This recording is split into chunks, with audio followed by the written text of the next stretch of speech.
Good morning, viewers, and happy Easter if you're an Easter celebrator. Good morning. It is wet and cold here. Hi, Mom. Happy Easter.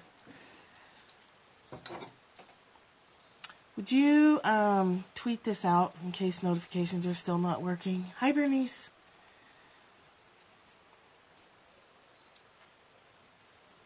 Hi, Tanya and Catherine and Bill. Michelle. Hi, guys.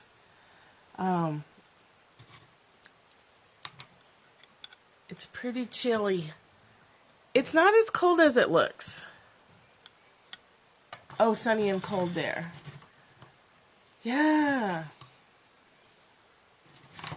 Good morning, good morning. Yeah. Oh, good, Michelle. What'd you think? Hi, Tanya. Happy Easter, you guys. Here's how thick-headed I can be. Thanks for sharing, Mom. Hey, Ben, because I was a little unsure. Hi, Susan. About the, of course, I get focused on what I'm doing or trying to bring through. Thanks. And I don't sometimes get emojis at all. For the last couple of days, I've been seeing you guys put up the bunnies and the chicks and stuff like that. And I'm like, oh, bunnies and chicks, they're so cute. And then this morning I was like, oh, dummy, it's Easter. That's what the bunny and the chicks are. Duh. I was like, oh yeah, Easter, bunnies, chicks, eggs, you know. Duh. I was like, oh, it just clicked this morning. I was like, oh, okay. I'm not so smart. It's all right. It'll be all right. Good morning. Good morning, Mr. Man. Last night our power was out. So me and the other guy who lives here full time, his name's Jerry, and we drove around in the dark to see if other people, where the power outage was centered, and it was just our little valley as usual. So we're driving in the dark, pitch black, on these weird mountain roads in a residential area, so to speak. I mean, the houses are like half a mile apart. And the lights hit this Easter scene, and I swear to God, it looked like a nightmare movie, like the setup for a scary movie, because there was a giant plastic rabbit and big giant eggs and fake flowers and stuff, like all on the corner in the middle of the woods. And I wanted to be like, oh my God, turn around. There's a scary rabbit. It's going to jump out and kill us. There's somebody in that suit. It's like, there's no need to have an Easter scene in the middle of the wilderness. Something is terribly wrong. Oh my God, you guys. Happy Easter to you. It scared me half to... It didn't scare me half to death, but I was like, oh, wow, what is that? Because there's no house, so I don't know who did it. So there was no... I mean, I'm sure it was pitch black dark, so I'm sure there was a house far away, but... Let's talk about this book today. This book's been on my mind to use as a scope, in part to drag out finishing the Tao book, because I don't want to finish it. And also because this book is in my mind a lot, because it made such a difference in my life years ago and continues to. So it's written by the Don Miguel Ruiz, who wrote The Four Agreements, which is a great book, and it has changed a lot of people's lives. For me, this is his best book. This book gets to the heart of the matter, literally. And if you're focused in love and you're practicing love as your go-to anchor point, you don't even have to worry about four agreements, because you just do it. It's just natural. So this is The Mastery of Love, Don Miguel Ruiz. It's been out for quite a while. I don't even know. Probably 10 years. Let's see. 1999. I like this book better than The Four Agreements. A lot of the things that we're striving for, a lot of the things that we're trying to change in ourselves, just like Course in Miracles, if we choose love every day instead of all the other available options, which are all fear-based, a lot of stuff just takes care of itself. So We can choose fear, anxiety, competition, jealousy, stress. Check. Duly noted. Or we can just, one word, we can boil it all down to one word, love. If we continue to choose that over and over, we will not become like North Carolina. Oh, North Carolina has made such a big mistake. Fear or love, that's all we have. Remember our Course in Miracles work. So, if you don't worry so much about what not to pick and just focus on what to pick in every moment, you only have to remember one word. Oh my. And I love North Carolina. I really do. It's someplace I would still consider living. But not now. Maybe later. Although Georgia, I mean, come on. We've got the Jesus Saves guy running up and down the highway. Probably going to get run over by a truck. Oh, they passed some horrible hate bill. I didn't even read the details. It's just awful. It's really discriminatory. Yes. Yeah, they are. So let's hope that they will choose love. And let's read this book a little bit.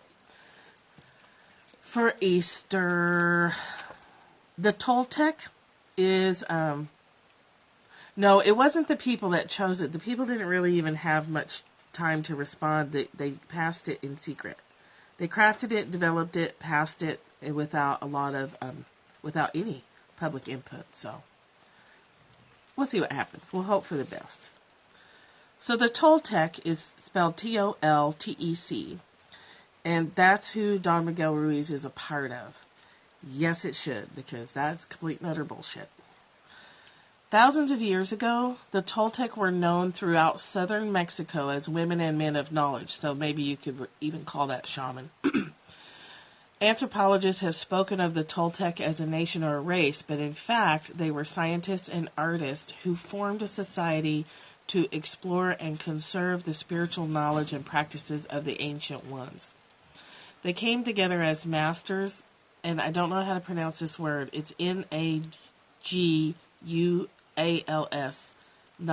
Naguals? I don't know. Naguals? No idea. And students at another unpronounceable word, the ancient city of pyramids outside Mexico City, known as the place where man becomes God. Hi, Nina. We're starting this book, Nina. I just wanted to add a third book in. Good morning. Over the millennia, the Naguals, I hate when I have to butcher a language because I don't know. Excuse my ignorance. Were forced to conceal the ancestral wisdom and maintain its existence in obscurity. European conquest, coupled with rampant misuse of personal power by a few apprentices, made it necessary to shield the knowledge from those who were not prepared to use it wisely or who might intentionally misuse it for personal gain. Fortunately, the esoteric Toltec knowledge was embodied and passed on through generations by different lineages. Though it remained veiled in secrecy for hundreds of years, ancient prophecies foretold the coming of an age when it would be necessary to return the wisdom to the people. Now Don Miguel Ruiz, a Nagual from the Eagle Knight lineage, Eagle Knight, Knight, has been guided to share with us the powerful teachings of the Toltec. It's not, though not a religion, it honors all spiritual masters who have taught on the earth. So it equally gives time to Buddha, Jesus, Muhammad, all the prophets. While it does embrace spirit, it is most accurately described as a way of life distinguished by the ready accessibility of happiness and love. I get frustrated when people think that Buddhism is a religion because it's not. It's absolutely not. It can get dogmatic because of people's interpretations, but it's really a philosophy on a way to live. It's instructions for living. A Toltec is an artist of love, an artist of the spirit, someone who is creating every moment, every second, the most beautiful art, the art of dreaming. Life is nothing but a dream, and if we are artists, then we can create our life with love, and our dream becomes a masterpiece of art. Oh, you beautiful dreamers, you.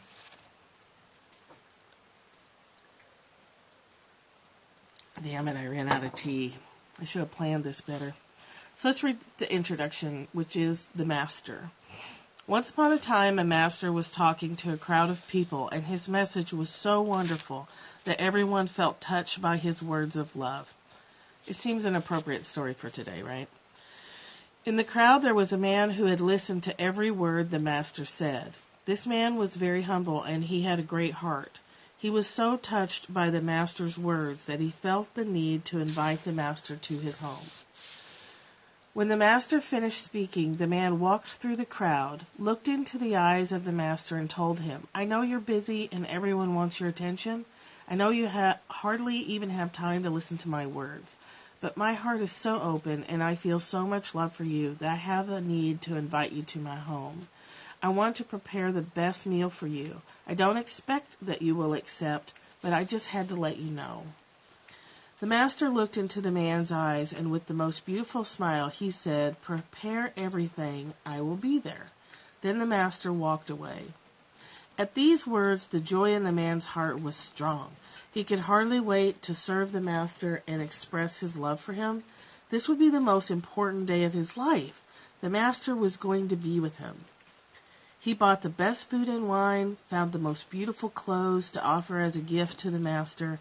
Then he ran home to prepare everything to receive him, the master. He cleaned his entire house, prepared the most wonderful meal, made the table look beautiful. His heart was full of joy because the master would soon be there.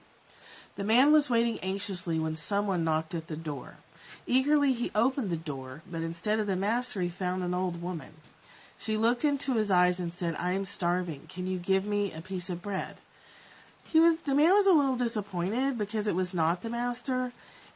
But he looked at the woman and said, "Please come into my house." He sat her in the place he had prepared and gave her the food he had made, but he was anxious and could hardly wait for her to finish eating. The old woman was touched by the generosity of this man. She thanked him and left. The man had barely finished preparing the table for the master again when someone knocked at the door, and this time it was another stranger who had traveled across the desert. The stranger looked into the man's face and said, "I am thirsty. Can you give me something to drink?" Again, the man was a little disappointed because it was not the master, but he invited the stranger into his home, sat him in the place he had prepared. He served the wine he had intended to give the master, and when the stranger left, the man again prepared everything. Someone knocked at the door again. When the man opened the door, there stood a child. The child looked up at the man and said, "I am freezing. Can you give me a blanket to cover my body?" The man was a little disappointed because it was not the master, but he looked into the eyes of the child and felt love in his heart. Quickly he gathered the clothes he had intended to give the master. He covered the child with the clothes, and the child thanked him and left. The man prepared everything again, and then he waited until it was very late. When he realized the master was not coming, he was disappointed, but right away he forgave the master. He said to himself, "I knew I could not expect the master to come to this humble home. Although he said he would, something more important must have taken him elsewhere. The master did not come, but at least he told me he would, and that is enough for my heart to be happy." So he didn't take it personal. He didn't tell a bunch of stories about it. Slowly he put the food away, put the wine away, and he went to bed. That night he had a dream that the master came to his home. The man was so happy to see him, but he didn't know that he was dreaming. "Master, you came. You kept your word." The master replied, "Yes, I am here, but I was here before. I was hungry, and you fulfilled my need with food. I was thirsty, and you gave me the wine. I was cold, and you covered me with clothes. Whatever you do for others, you do for me." The man woke up, and his heart was filled with happiness because he understood what the master had taught him. The master loved him so much that he had sent 3 people to give him the greatest lesson, that the master lives within everyone. When you give food to the one who is starving, when you give water to the one who is thirsty, when you cover the one who is cold, you give your love to the master. What a perfect story for today. That's the introduction. And that's our ideal, right? That's where for a lot of us, our ideal is to live every moment in that way. You're very welcome. It's difficult to live it in that way if you have expectations. So the man had expectations of who was coming to the door. But when that person didn't come to the door, he responded to who did.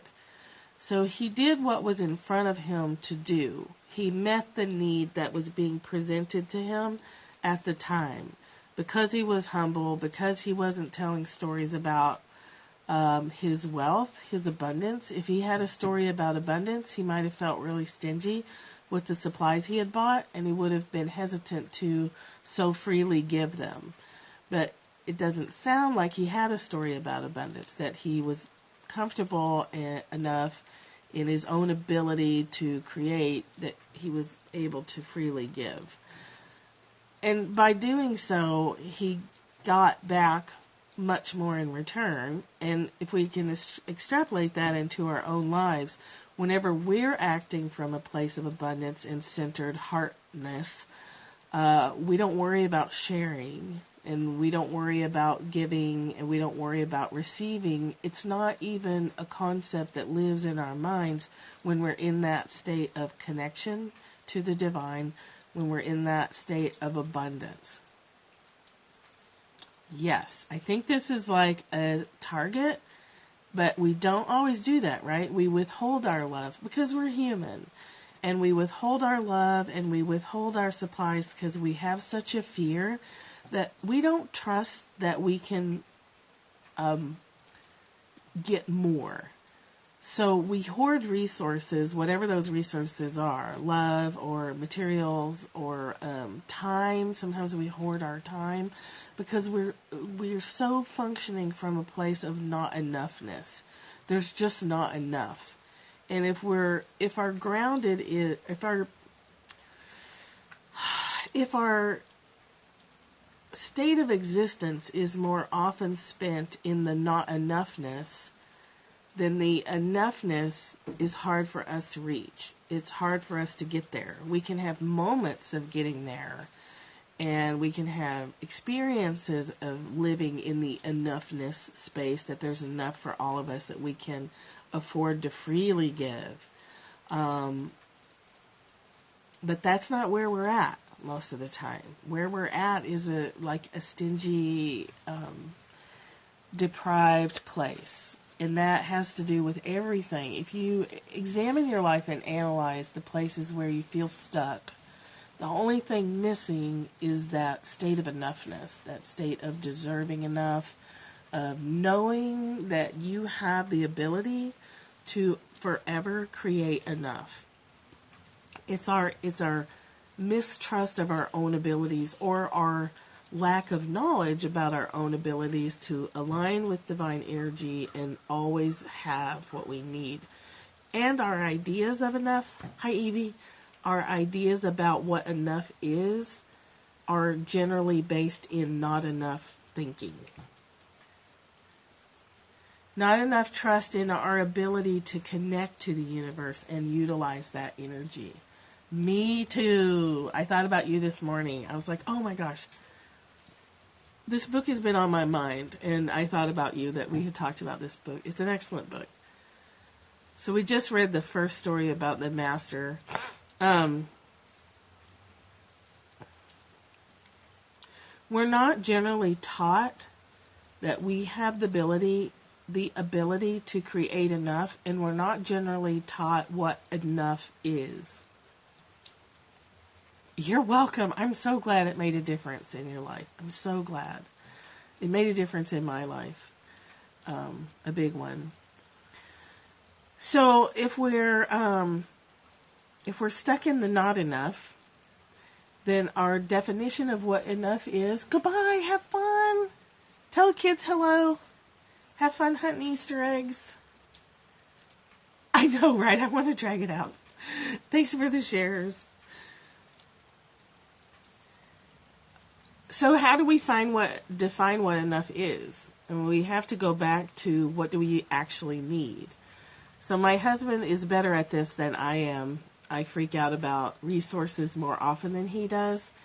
And his go-to definition of enough is, do you have shelter, do you have food, and do you have air? You got a roof over your head, you got food in the kitchen, and you got air in your lungs. That's all you need. That's what he always says, and he's much better at that. He has stuff elsewhere because he doesn't believe that he can have more than food in the kitchen and a roof over his head and air in his lungs. So he has trouble receiving more than that. But if you're freaking out, I know, but I need oils. I need all the oils. I will do an oil scope after this too, the Sunday oil scope. But look at what your definition of enough is. And if you recognize that you always have enough, and you probably have always had enough, then you can look at your areas of more than enough to amplify your feeling of how abundant we really are. I say this all the time, but if we are watching each other on a smartphone, we are extremely wealthy compared to a whole lot of areas of the planet. Smartphones are a luxury. They're expensive. They seem to break after a year, after you've paid $700 for them or whatever. We're already wealthy. We already are abundant. And if we remember that, that abundance can manifest more easily in our lives. Yeah, amplify what you've already got. Whatever you're reaching for, you already have. I've got enough. It's my creditors that don't have enough. Right. Good point. It's my Visa card that would like to have more from me. Good morning, Donna in the Black. That's a great handle. Okay, so if you can master love, if you can master choosing love over everything else, every time you're presented with an option to freak out over your bank account or to find the wealth that's already in your life, whatever you're reaching for, you've already got. And you've got to find where it is, no matter how small, and amplify it. Make it bigger in your mind. Make it what you more often think about. A lot of times we're working for abundance, but our predominant thought is there's not enough. So that will never work.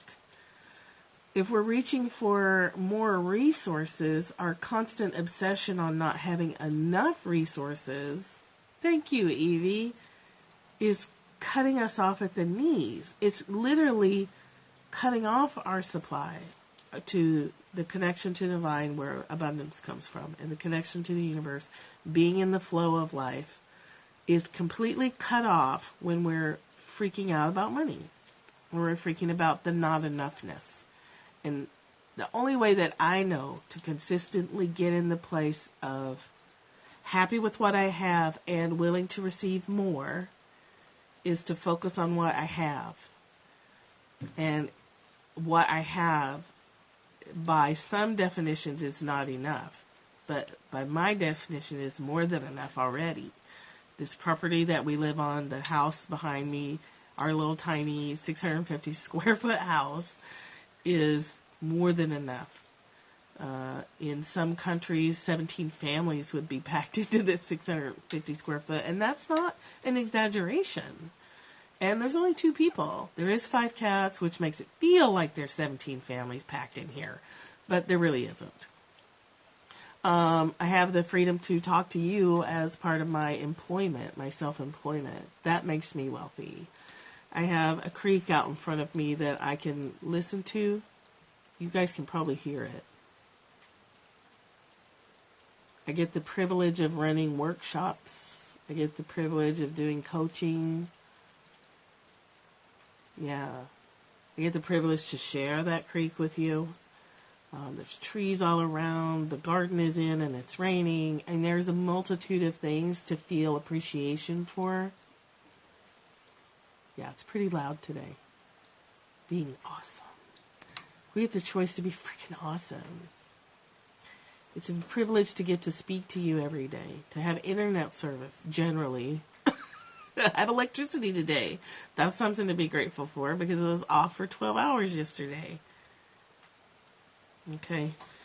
If we can master this, if we can only master one skill, I would choose to master love.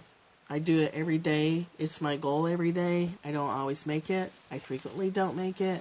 I was really ready to call the power company yesterday and unload on their voicemail. And I didn't. But I really had about 5 minutes there where I was thinking of all the horrible things that I could say to them about not telling us they were going to shut the power off all day. It took me a while because I was entitled.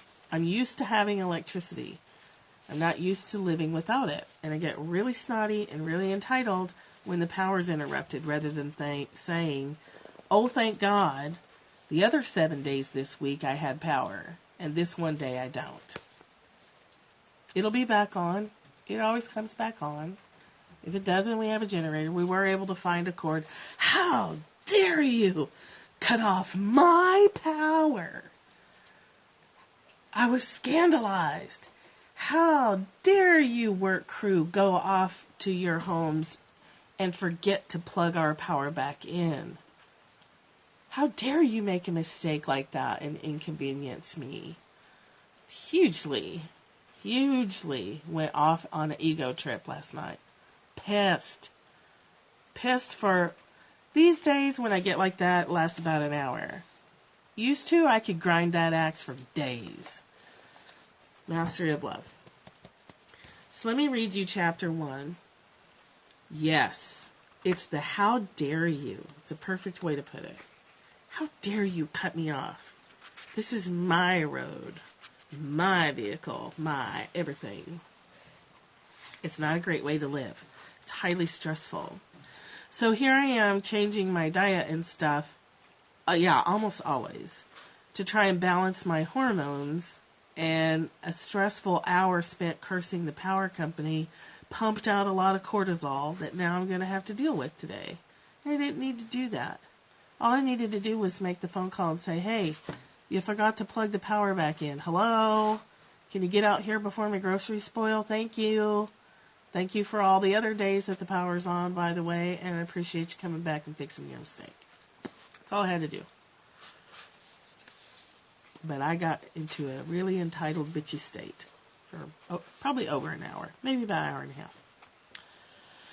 So let's read about the wounded mind, because that's where that stuff comes from. Our entitlement, the how dare yous, our accusatory rants in our heads that produce so many stressful hormones for our poor body to have to handle, comes from a wounded mind. So you can't beat yourself up for that, or you're creating more wounds. If I say to myself today, oh my God, I can't believe you spent an hour and a half ranting and raving over something instead of being grateful, then I'm like adding more. I'm adding more stress to myself. Instead, I just recognize, I chose fear and anger over love last night. And I can choose differently this morning. It's as simple as that. Perhaps you've never thought about it, but on one level or another, all of us are masters. We are masters because we have the power to create and to rule our own lives. We have the power to choose. That's a gift. Just as societies and religions around the world, yes, absolutely, create incredible mythologies, we create our own mythologies. That's our stories, right, that we wrap ourselves up in. Our personal mythology is populated by heroes and villains, angels and demons, kings and commoners. We create an entire population in our mind, including multiple personalities for ourselves. Then we master the image we're going to use in certain circumstances. We become artists of pretending and projecting our images, and we master whatever we believe we are. When we meet other people, we classify them right away, don't we? We size people up, we put them in a box, we slap a few labels on them, and we call it done. And then we assign them a role in our lives. We create an image for others according to what we believe they are. Not what they actually are, but what we believe they are. And we do the same thing with everyone and everything around us. My husband looks like, depending on who's looking at him, he is tall, he's bald, he's got a mustache and a goatee, he's got a lot of tattoos. Some of them are not great. Depending on who sees him, they see an ex-con, or they see someone who might be in the Aryan Brotherhood. or they see what around here is called a peckerwood, which is like somebody not, thanks, thank you. I'll tell him that'll totally make his day. They see someone who's a peckerwood, which a peckerwood is like not Aryan Brotherhood, not KKK, but pretty racist white guy. That's not him at all. It's not him at all. It's there's some aspects of that he's experienced, but that's not who he is. And I see people judge him based on his appearance. I see people judge me based on my appearance. So we do that, okay? It's totally normal. We can forgive ourselves for that, and we can be aware of our tendency to classify people, and we can knock it off. You have the power to create. Your power is so strong that whatever you believe comes true. Do you ever think about that? You're massively powerful. You create yourself, whatever you believe you are. Yes, kids and animals know the truth because they flock to him like moths to a flame. You are the way you are because that is what you believe about yourself. Your whole reality, everything you believe is your creation. You have the same power as any other human in the world. The main difference between you and someone else is how you apply your power, what you choose to create. You may be similar to others in many ways, but no one in the whole world lives her life the way you do.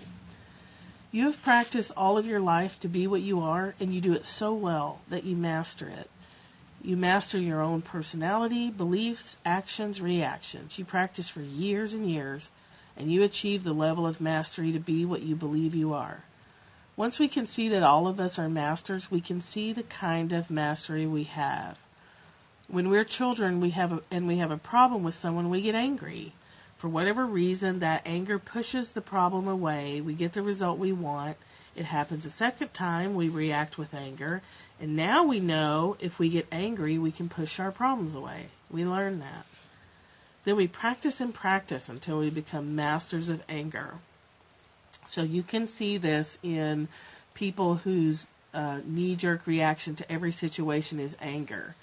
And if you're observing from the outside and you trace it back, you can see that something happened, triggered fear in that person, and their instant response is anger as a defense against the fear. It's just learned behavior, which means it can be unlearned behavior. It can become something different. In the same way, we become masters of jealousy, sadness, masters of self-rejection. All of our drama and suffering is by practice. We make an agreement with ourselves and we practice it until it becomes a whole mastery. The way we think, feel, and act becomes so routine we no longer need to put our attention on what we're doing. It's just action-reaction that we behave in a certain way. To undo that, yes, absolutely. All behavior has a purpose. If someone's walking through life and they're angry all the time, there's a reason. They're not doing it for no reason. We don't do behavior that has no reason to it. We learn it as a skill, which means we can learn love as a skill too, if we're willing to have the courage to start looking at what our behaviors actually mean. To become masters of love, we have to practice love. And it is a practice. We're not skilled at it. Obviously, if we were skilled at it, Donald Trump wouldn't be so popular right now.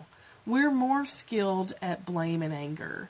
We're more skilled at feeling like victims than we are at feeling like we have power. Yes, no, I absolutely agree. I do too. The best way for us to become skilled at love, oh, damn it. The best way for us to influence the world is to master love ourselves, to understand that we can do it, and to do it, and then live it, and give other people an example to follow. The art of relationship is a whole mastery, any relationship. The only way to reach mastery is with practice. To master a relationship is therefore about action. It's not about concepts or attaining knowledge. It is about action. And to have action, we need to have some knowledge or at least a little more awareness of the way humans operate. I want you to imagine that you live on a planet where everyone has a skin disease. This is gross, but follow along. It's okay. It'll be okay. For 2,000 or 3,000 years, the people on your planet have suffered the same disease. Their entire bodies are covered by wounds, and the wounds really hurt when you touch them. Of course, they believe this is normal.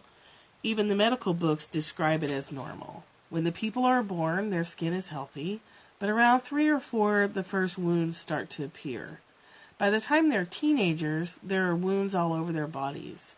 Can you imagine how these people are going to treat each other? In order to relate, they have to protect their wounds. They hardly ever touch each other's skin because it's too painful. If by accident you touch someone, it's so painful that right away she gets angry and touches your skin just to get even. Still, the instinct to love is so strong that you pay a high price when you have relationships with others. Like, our instinct to love and connect with one another is enough that it will drive us into these painful places, even though we're creating more pain. Imagine that a miracle occurs. You awake and your skin is completely healed. There's no wounds anymore, and it doesn't hurt to be touched. Healthy skin that you can touch feels wonderful because the skin is made for perception. Can you imagine yourself with healthy skin in a world where everyone has a skin disease? You can't touch others because it hurts them, and no one touches you because they assume that you still have the skin disease and that it's going to hurt you if they touch you. If you can imagine this, you can understand that someone from another planet who came to visit us would have a similar experience with humans. But it isn't our skin that's full of wounds. What the visitor would discover is that the human mind is sick with a disease called fear. Just like the description of the infected skin, the emotional body is full of wounds that are infected with emotional poison. The manifestation of the disease of fear is anger, hate, sadness, envy, and hypocrisy. The result of the disease is that all the emotions that make the human suffer. All humans are mentally sick with the same disease. We can even say that this world is a mental hospital, if you think about it. But this mental disease has been in the world for so long that medical books, psychiatric books, and psychology books describe it as normal. They consider it normal, but I can tell you it is not normal. When the fear becomes too great, the reasoning mind starts to fail and can no longer take all those wounds with all the poison. In the psychology books, we call this mental illness. We call it schizophrenia, paranoia, psychosis. But these diseases are created when the reasoning mind is so frightened and the wounds so painful that it becomes better to break contact with the outside world. If your wounds hurt you so much, paranoia is a great defense system. Psychosis is a mental break that protects you, if you want to look at it this way. Depression, the same. It's a mental protection. The body will do whatever it can to survive, even if that means going insane, even if that means sinking into depression. It will do what it has to do to survive. And until we recognize that and start to come at these things from a different direction, we're just going to keep handing out pills, and there's nothing wrong with pills while you're learning to take a look at where this might be coming from. I do believe that there are chemical reasons to take a medication. I'm absolutely not opposed to the medical field. I am opposed to treating everything across the board without looking at the spiritual gaps that might be causing the problem. And nutrition, the spiritual and nutritional gaps that might be causing the mind to go bananas. Humans live in continuous fear of being hurt, and this creates a big drama wherever we go. The way humans relate to each other is so emotionally painful that for no apparent reason we get angry, jealous, envious, sad. To even say I love you can be frightening. But even if it's painful and fearful to have an emotional interaction, yeah, it can be just, and you're covering up and delaying the process of finding out what the real source of the problem is. But still we keep going. We get married, have children, enter into relationships. And in order to protect our emotional wounds and because of our fear of being hurt, humans create something very sophisticated in the mind, a big denial system. In that denial system, we become perfect liars. You want over here? Come on. Come on. Let's see, where was I? We lie so perfectly, we lie to ourselves, and we even believe our own lies. We don't notice we're lying. And sometimes even when we know we're lying, we justify that lie and excuse it to protect ourselves from the pain. The denial system is like a wall of fog in front of our eyes that blinds us from seeing the truth. We wear a social mask because it's too painful to see ourselves or to let others see us as who we really are. And the denial system lets us pretend that everyone believes what we want them to believe about us. We put up those barriers for protection to keep other people away, but those barriers also keep us inside, restricting our freedom. Humans cover themselves and protect themselves, and when someone says, "You're pushing my buttons," that's not exactly true. What is true is you are touching a wound in his mind, and he reacts because it hurts. So we talk a lot about that with Byron Katie, and also Course in Miracles. If we are so bound up in these stories that are actually chains, we overreact to everything. We take everything personally. We freak out when somebody says something wrong or does something that smacks us in our entitlement areas. We don't get taught really to stop and ask ourselves, am I reacting to what actually happened, or am I reacting to a story I'm telling about what just happened? And then when we're telling stories, we look for other people to tell the same stories with so that we feel better. If we can find somebody else who shares the same story, when we'll get on our indignation train, then we feel a whole lot better because then we feel validated in our indignation. So last night, the neighbor Jerry came down here because the power was out, and it's not fun when the power's out here. The woods are scary at night. And I have lots of stories about Sasquatches that live in there, and bears and stuff that might come and get me, like the boogeyman. It's totally irrational, but that's how it is. So he came down, and I went and yeah. I went and sat in the car with them, and we drove around, looking for power, while we reinforced our stories about how shitty the power company is.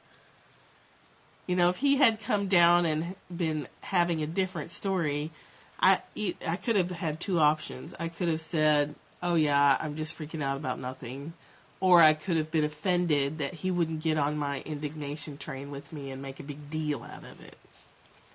Lucky for me, he did get on my indignation train with me, and we had a good old gripe session.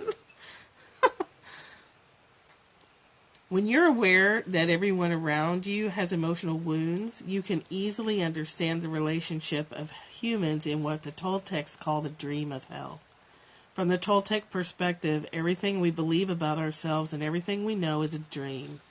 If you look at any religious description of hell, it is the same as human society, the way we dream. Hell is a place of suffering, fear, war, violence, judgment, and no justice, a place of punishment that never ends. There are humans versus humans in a jungle of predators, humans full of judgment, blame, guilt, emotional poison. We create all these little demons in our mind because we have learned to dream hell in our own life. So this is the description of the way things are. So don't let it get you like, oh, geez, we're never going to be able to get out of this. We've created such a mess. I don't believe that's true. I believe that as each one of us wakes up a little more every day, as each one of us learns to choose love in our own lives and to stop the war in our own head a little more each day, that it does influence things. If you notice over time, the people in your personal realm of people that you know, those characters change. If you've had a life of drama, you probably have people who are dramatic. When you start to choose peace instead, sometimes those people just disappear, and you might have nobody in your life for a while, which can be lonely. But if you keep going, people who match your new choices show up.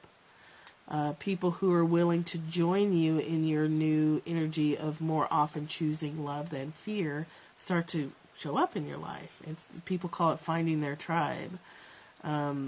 It wasn't that their tribe was lost, but they weren't resonating in that energy. So you can't find the tribe you're looking for until you're already resonating in that energy. Otherwise, you just walk right past each other and never see each other. You don't light up. So you can't recognize each other if you're in a different energy. Does that make sense? So if I'm invested in my drama,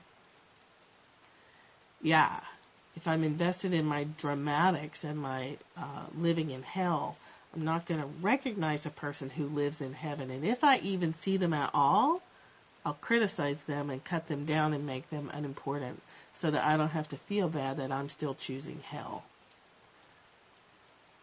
I said to my mom a couple of years ago that I wanted to meet people who were living like Abraham Hicks material, like people who were living actively, daily, practicing these skills. And I knew that I wasn't there. And so I knew that I couldn't see them. I knew that they were around. There had to be people around who were doing that. But I knew that I had to get there too before they would see me and I would see them. And what happened is Periscope. And the more I started holding myself accountable and practicing what I preach and have preached for years, but actually holding my own feet to the fire, I met you guys. Yeah. Which lets me know I'm closer, I'm doing it, what I wanted to do. And which should let you know the same thing. We're doing good work. So don't let the description of how things are. A paradigm shift. That's brilliant. A paradigm shift. So we've talked a lot about that. Oh, we've found our tribe. And as we grow and change, we get the choice to stay in resonance. And we continue to be a tribe. And then we find other tribes, because guaranteed there's people who've already mastered this that we won't recognize at the state that we're in. Yes, me too. Yes, absolutely, Evie, me too. Yeah, so as we get closer to mastery, we'll start running across people who've already mastered it. And we get to learn from them what it's like. What does life look like if you really master love? Yeah, I haven't read it. I think Catherine's read it. I don't know if she's still on here, but I think Catherine read Tribes. I have some other Seth Godin books that I really love. I love him. But I haven't read that particular book. So I'm going to stop there. I don't want us to lose hope, because this is just what we do. And we know, I mean, those of us on this scope and those of you who have followed me for a while, we already know what we do, and we're in the process of choosing differently. So let me leave you with this. This is the hope, okay? This is where we can go. Imagine you could visit a planet where everyone has a different kind of emotional mind. The way they relate to each other is in happiness, in love, always in peace. Now imagine that one day you awake on this planet and you no longer have wounds in your emotional body. You are no longer afraid to be who you are. Whatever someone says about you, whatever they do, you don't take it personally, and it doesn't hurt you anymore. You no longer need to protect yourself. You're not afraid to love, to share, to open your heart. And no one else is like you. So how can you relate with people who are emotionally wounded and sick with fear? I think we just stop running into those people. Or we write books like he did and we send it out in the hopes of shining a light for the people who are looking for the way to wake up, and without those triggers, without that taking everything personally and getting so hurt by everything under the sun. Which is what I think he's done with his books. Which is what I think a lot of teachers have done with their books. They've gotten there and they've shared, thank God, their experience so that we can use it as a lifeline. So, I'm going to stop here. And I'll be back in probably 15-20 minutes with an oil scope. We're going to talk about field, which is also about this. It's or not field, faith. It's about having faith. Happy Easter. It's about having faith that you can do this. Having faith that you can learn to choose love. Yes, me too. Just your desire, just your knowing that it's possible will keep you there longer and longer. It will. It's practice. All right, we practice every single day. All right, I love you guys. Thank you for coming. If you want to come back and talk about the oil faith, I'll be on probably 15 minutes. I need to get some more tea and thanks. It's raining. Can you hear the rain hitting the metal roof? It's kind of soft, so I don't know if you can hear that. You're welcome. It's the creek and the rain. Combination of all of it. Much love to you guys. See you in a little bit, or I'll see you tomorrow, or I'll see you whenever. Have a wonderful day.